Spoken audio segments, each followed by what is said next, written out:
Welcome back to the Stephan Show. My name is Graham, and welcome to my show. And today we have a caller coming on. Her name is Haley. She has 9 jobs that she works at, ranging from a few hours a week to 10, 12 hours a week. She wants to know how to handle the 12 jobs because it's starting to get overwhelming, where she should cut back, where she should focus her time. She's also an astrologer. So with that, I think I'm going to be asking her about my horoscope and exactly what I'm going to have to deal with, because millennial money has not been good lately. So maybe the astrology has something to say about that. So anyway, let's bring her on and see what's going on. Haley, welcome to the Stephan Show. What's going on? Thank you for having me, Graham. Happy to be here. Awesome. Yeah, happy to have you on. So what's going on? So I'm kind of a disaster. I have 9 jobs, which feels like too many jobs. So I work for marketing for a CBD company. That's about 10 hours a week and about $3,000 per month. I do marketing for a dog CBD company, different company. That's about 5 hours a week, about $1,200 per month. I also do marketing and SEO, things like that, for a psychic medium. So that's about 8 hours per week and $1,000 monthly. I'm also that particular psychic medium's personal assistant. So sometimes we travel together, and that would be a lot more time, obviously. But if we're not traveling, it's about maybe an hour per week just responding to emails and shipping out items from her shop. And that's about $200 to $750 monthly. Unless we're traveling, that's about $2,000. Okay. And then I do, getting to the astrology stuff, I'm an astrologer. So I probably see 1 to 4 clients a week. So that would be about like 4 hours a week if there's 4, 1 hour if there's 1, and then some special events. So I do parties and things like that. So that can range from like 400 if I'm not putting a lot of time into it to 2,000 if I'm really booked. I'm a yoga instructor, so I make about $600 a month, 12 hours per week. Definitely my least lucrative. Yeah. And then I write horoscopes. That makes me about $400, and it's about an hour per week. And then my last job was the only thing that's passive, and I think I got a little addicted to passive income. I basically have been writing articles, and the website that I write for, you get paid based on reach. It's similar to YouTube in that way. And I had a couple articles go viral, and I was like, oh, this is so cool. All my other jobs, I have to work so many hours in, and this just grows on its own. So from that final job, that's what led me to your work, and I enrolled in your YouTube course, which I really love, by the way. Oh, thank you so much. I'm getting a lot of value from it. So I'm looking to dive more into passive income because, as you know, it's super addicting. Right. So those are all my jobs. Yes. So you're actually making some pretty decent income between 9 jobs. I mean, what's the total? I was trying to add this up as you went along, but we went a little fast. It's kind of a lot. What? Yeah. How much? What's the total that you make every month from this? It ranges from about 7,000 to the most I've ever made in 1 month was 11,000. Wow. And how many hours is that total that you would guess? Again, I'm trying to add up hours here. Yeah. So hours, see, on paper, it comes out to about 44 hours, which isn't crazy. But I think I'm just so scattered because of all of these jobs that it feels like I'm working so much more because I'm like, oh, did I post for the dog CBD company? Oh, did I send out monthly horoscopes? Like, it's just kind of diverting my attention. It feels like so much more. But on a really packed week, it might get up to 60. But typically it's about 44 hours per week.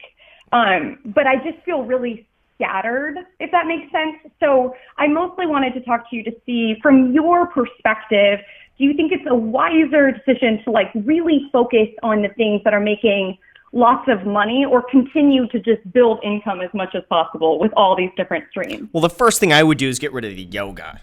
I mean, I think 12 hours a week for $600 a month compared to what else you're making in other your jobs, I think the yoga, I mean, that's just the least profitable thing, and it takes up a significant amount of time based off of what I'm saying. I think you're working the most, it seems like, doing yoga, more than marketing, more than SEO, more than anything else. You're doing yoga for the least amount of money. So I would, True. It seems like getting clients as an astrologer, I mean, that seems like that is going to yield a lot more money, or continuing to write articles and to work online. I'm seeing that as bringing in the most amount of money, and that's also something that's scalable.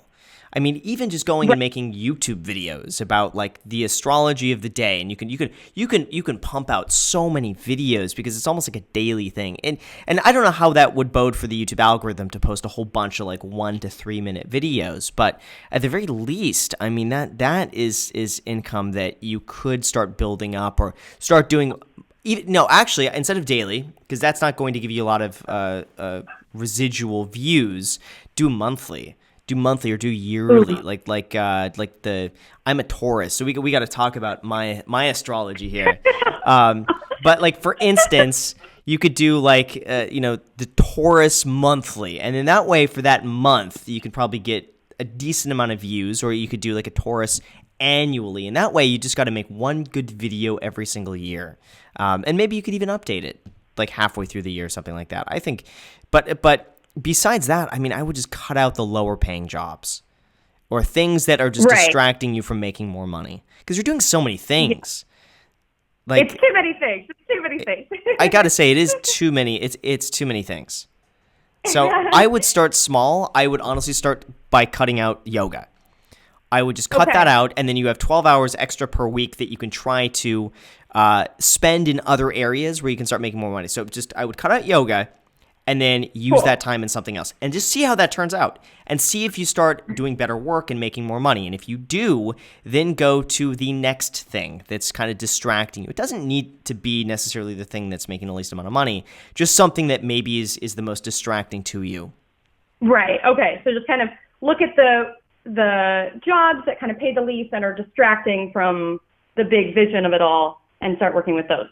And you're okay with me giving up being a yoga instructor and starting to pay for a membership? That's been my whole thing, is that I get a free membership if I teach, but if I give that up, then I have to start paying. Yeah, but if you work, here's the thing, like if you work an extra 1 hour, if you work an extra one client, that'll pay for your yoga, and you're spending 12 hours. You got to think, what is 12 hours of your time worth? That's very true. That's very true. You can make way more. I really enjoy that you're a Taurus. Taurus rules personal finances, money. So that's actually perfect that you're a Taurus. Oh, okay. So what is my horoscope looking like right now? Okay, perfect. So can I go ahead and start? Yes. Let's do it. Excellent. I'm excited about this. I did not expect this to happen today. So let's hear it. What am I up against? What do I got to watch out for? Graham. So you are a Taurus. So your big three, these are your main three energies. You are a Taurus sun, an Aries moon, and a Libra rising. So Taurus, as I mentioned earlier, is the sign of being very patient. It rules personal finance. Taurus is a very hardworking, diligent sign, which clearly comes through your channel. With the moon in Aries tells me Aries is the first sign of the zodiac, and it is the sign of being self-reliant and independent and going after what you want. With an Aries moon is the side of ourselves that we need to feel safe and secure, or like to build out our world on. So for your Aries moon, what your Aries moon needs is to feel independent, feel self-sufficient, and do things for yourself. Aries moon is a very go out and get what you want rather than waiting for it. Yeah. With the Libra rising, you have a Libra rising, and then a lot of your planets are concentrated, or rather your sun is concentrated in your 7th house.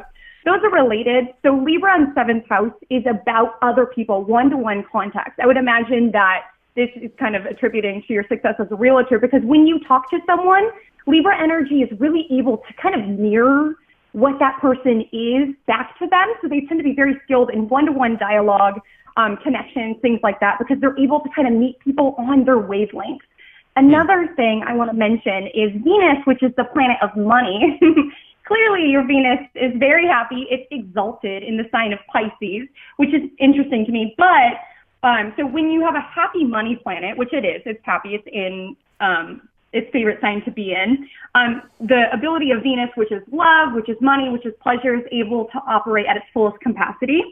So your Venus is also talking to your Mercury and Taurus, giving you a lot of ability to clearly monetize the way that you speak, the way you communicate. Mercury rules speaking and communicating, and it's in the sign of Taurus, which is very abundant. You also have a heavy concentration in sixth house, which rules working with people, employers, actual work of service. So even though this is like someone who genuinely will probably never stop working, because it looks like you find a lot of pleasure from it. With Moon in the sixth house, it's actually something you need to feel fulfilled, is to be of service to other people. It might maybe not make you money, but there's some part of yourself where you need to be working or to be useful for other people.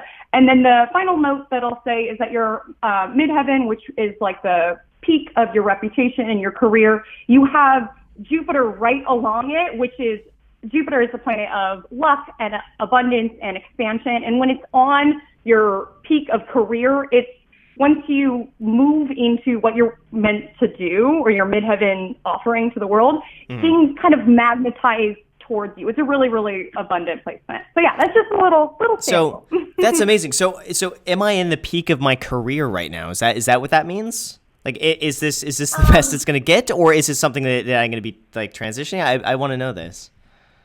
Sure. So this is your birth chart. So this is like energy that's always at play. It's just kind of part of your natal makeup. Right now, right now we have the planet Uranus, which is the planet of eccentricity and changes. It's going over your sun and your Mercury. I would say the peak of your career actually is going to be in about 10 years is when it's going to cross over your midheaven and shake things up. But right now, it's still like in a building phase, but things could come up within this transit of the Uranus over your planets will be about 2.5 years. So look for things that are unexpected. Don't place, I feel like you wouldn't, but don't place bets on things that aren't really stable, because Uranus is really up and down. It's passing your sun and your Mercury in the realm of other people's money. So just something to be mindful of in terms of investment in the next 2.5 years for you. That's incredible. Personally. That's incredible. Thank you so much. That's fun. I did not expect that. For anyone who's stuck around, who's listened to that, thank you. That is that's very cool. Thank you. It's enlightening. Of course. Yes. Happy to. Thank you. So with that said, you guys, thank you so much for watching. I really appreciate it. As always, if you guys enjoy content like this, make sure to smash the like button, smash the subscribe button. Go ahead and add me on Instagram. I post it pretty much daily, so if you want to be a part of it there, feel free to add me there. Thank you again for watching, and until next time.